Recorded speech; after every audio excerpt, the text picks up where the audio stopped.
In this video, we will look at the balanced binary tree question and plan out an algorithm to solve it. The problem statement tells us, given a binary tree, determine if it is height balanced. We are also given the definition of a height balanced binary tree.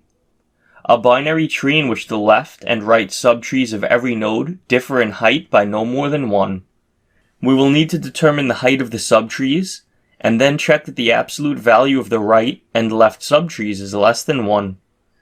We will also need to make this check recursively on the right and left nodes' subtrees respectively.